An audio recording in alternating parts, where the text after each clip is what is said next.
Hey, I'm back. I got my tea. Woo, that's hot. Shouldn't have picked it up by the cup. All right, so let's pick up where we left off here. Suddenly there came a knock at the door, and he heard Lord Henry's voice outside. "My dear boy, I must see you. Let me in at once. I can't bear your shutting yourself up like this." He made no answer at first, but remained quite still. The knocking still continued and grew louder. Yes, it was better to let Lord Henry in and explain to him the new life he was going to lead, to quarrel with him if it became necessary to quarrel, to part if parting was inevitable. He jumped up, drew the screen hastily across the picture, and unlocked the door. "I am sorry for all this, Dorian," said Lord Henry as he entered, "but you must not think too much about it." "Do you mean about Sybil Vane?" asked the lad. "Yes, of course," answered Lord Henry, sitting into a chair and slowly pulling off his yellow gloves. "It is dreadful from one point of view, but it was not your fault. Tell me, did you go behind and see her after the play was over?" "Yes." "I felt sure you had. Did you make a scene with her?" "I was brutal, Harry. Perfectly brutal. But it's all right now. I am not sorry for anything that has happened. It has taught me to know myself better." Knowledge. "Ah, Dorian, I'm so glad you take it that way. I was afraid I would find you plunged in remorse and tearing that nice curly hair of yours." "I've got through all that," said Dorian, shaking his head and smiling. "I am perfectly happy now. I know what conscience is to begin with. It's not what you told me it was. It is the divinest thing in us. Don't sneer at it, Harry, any more. At least not before me. I want to be good. I can't bear the idea of my soul being hideous." So, a couple of things here. Number one,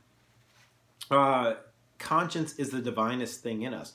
Dorian seems to have this revelation about conscience, and it's not what Lord Henry was influencing him to believe. Secondly, he says, "I can't bear the idea of my soul being hideous." That's an interesting idea. You know, when Lord Henry originally talked about conscience, he said that conscience and cowardice are the same thing, and that people only behave in a moral manner because they're afraid of the consequences in terms of heaven or hell.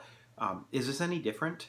You know, is Dorian really feeling guilty because he's guilty, or is he feeling guilty because the picture changed? Is his guilt, the idea that his soul is hideous? That seems separate from him. It's not attached to him. There's a separation from self here. We'll hold on to that separation from self and think about it as the story continues. "A very charming artistic basis for ethics, Dorian. I congratulate you on it. But how are you going to begin?" "By marrying Sybil Vane." "Marrying Sybil Vane?" cried Lord Henry, standing up and looking at him in perplexed amazement. "But my dear Dorian." "Yes, Harry, I know what you are going to say. Something dreadful about marriage. Don't say it. Don't ever say things of that kind to me again. 2 days ago, I asked Sybil to marry me. I am not going to break my word to her. She is to be my wife." "Your wife? Dorian, didn't you get my letter?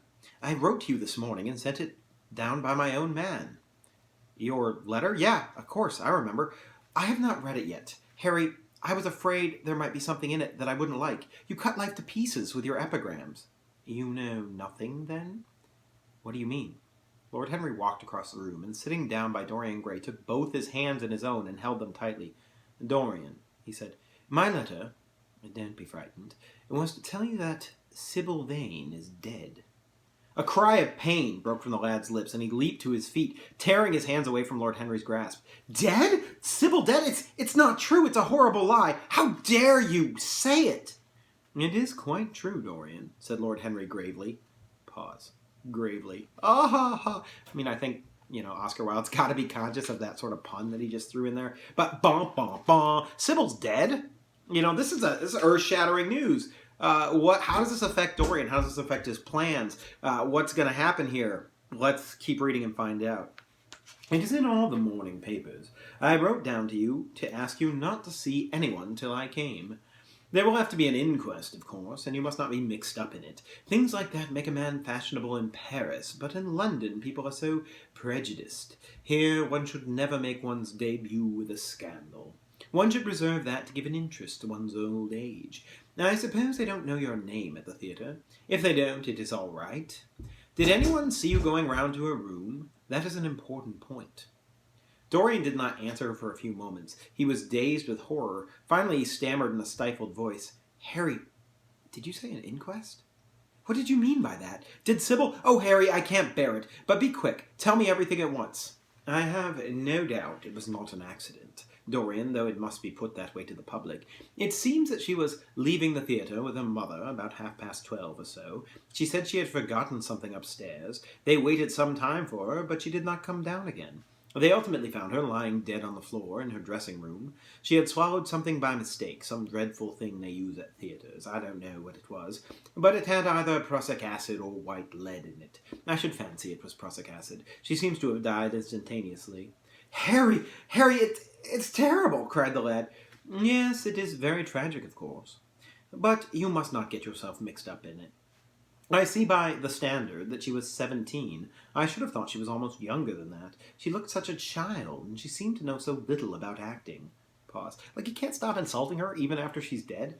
Dorian, you mustn't let the thing get on your nerves. You must come out and dine with me, and afterward we will look in at the opera. It's a patty night, and everyone will be there. You can come to my sister's box. She has got some smart women with her. Pause again. He's like, hey, Dorian, let's go to the opera tonight. Your fiancé died, but no biggie. Don't let it bother you. You can hang out with my sister. She's got smart women there. That's like a careful insult against Sybil. Smart women in contrast to Sybil as a dumb woman. Now, we're talking again about that pun, smart being well-dressed. In this case, smart also being intelligent, and Sybil is not. But Dorian is not drawn off by this yet. So I have murdered Sybil Vane, said Dorian Gray half to himself. Murdered her as surely as if I cut her little throat with a knife. Yet the roses are not less lovely for all that. The birds sing just as happily in my garden, and tonight I am to dine with you and then go to the opera and sup somewhere, I suppose, afterwards. How extraordinarily dramatic life is. Pause again.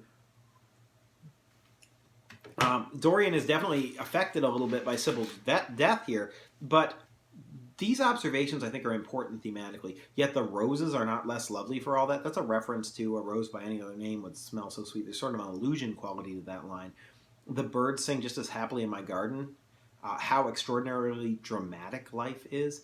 There's a separation here. Remember how Dorian's surrounding himself with art and his life is becoming very artistic? He's starting to view his life as a work of art.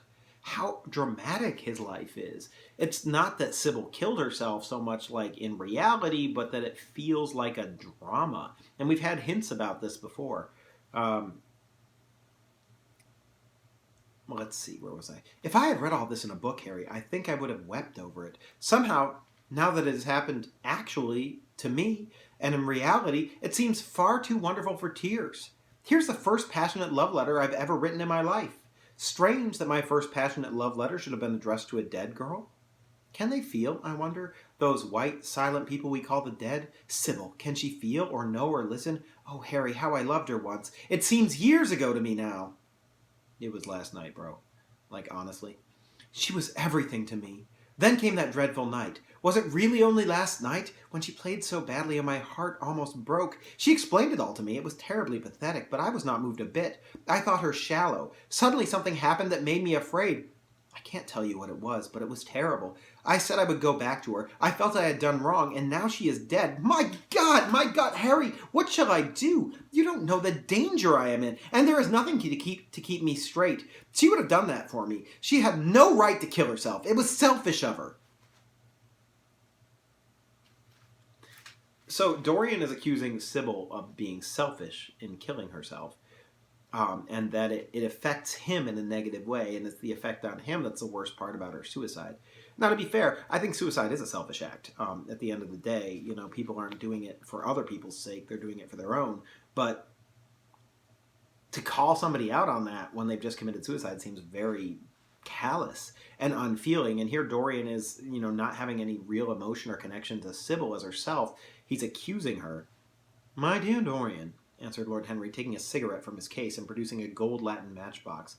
The only way a woman can ever reform a man is by boring him so completely that he loses all possible interest in life. If you had married this girl, you would have been wretched. Of course, you would have treated her kindly. One can always be kind to people about whom one cares nothing. But she would have soon found out that you were absolutely indifferent to her. And when a woman finds that out about her husband, she either becomes dreadfully dowdy or wears very smart bonnets that some other woman's husband has to pay for.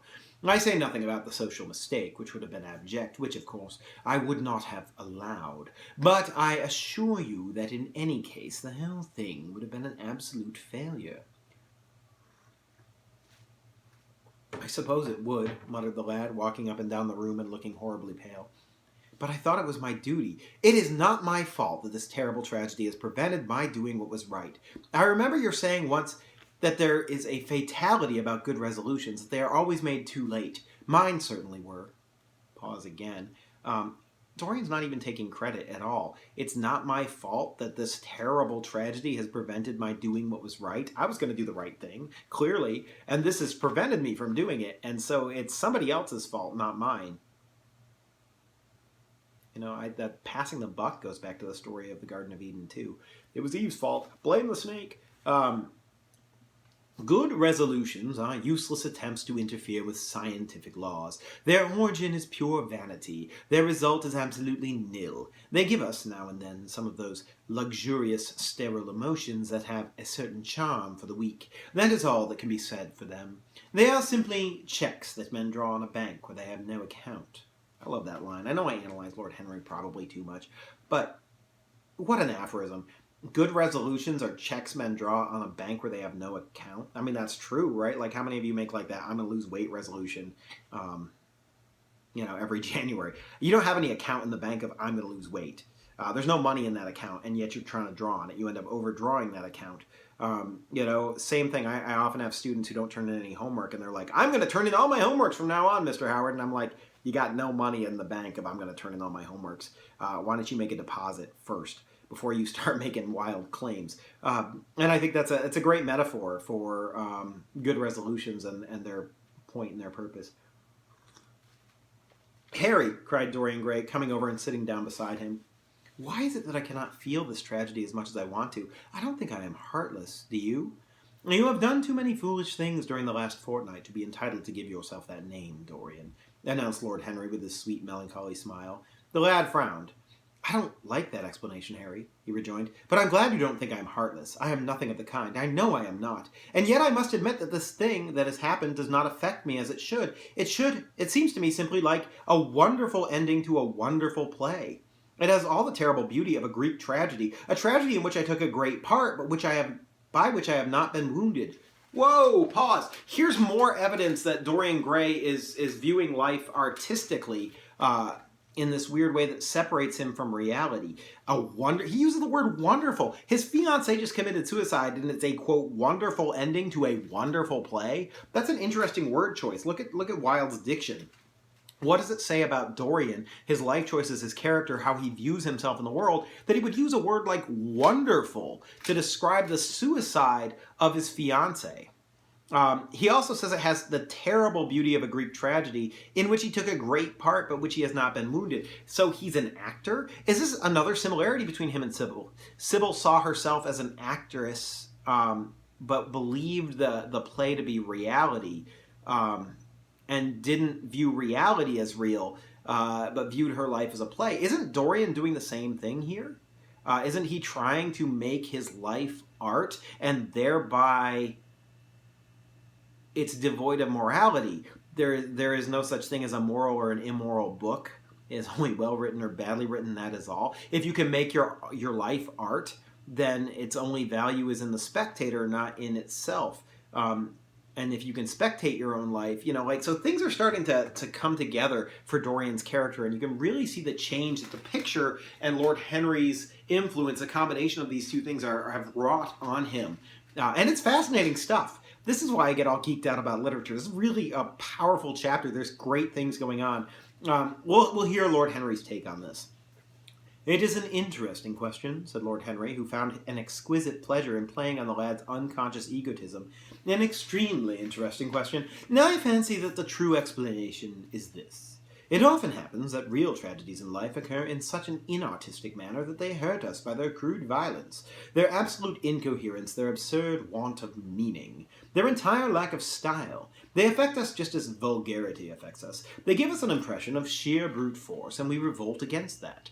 Sometimes, however, a tragedy that possesses artistic elements of beauty crosses our lives. If these elements of beauty are real, The whole thing simply appeals to our sense of dramatic effect. Suddenly we find that we are no longer the actors, but the spectators of the play.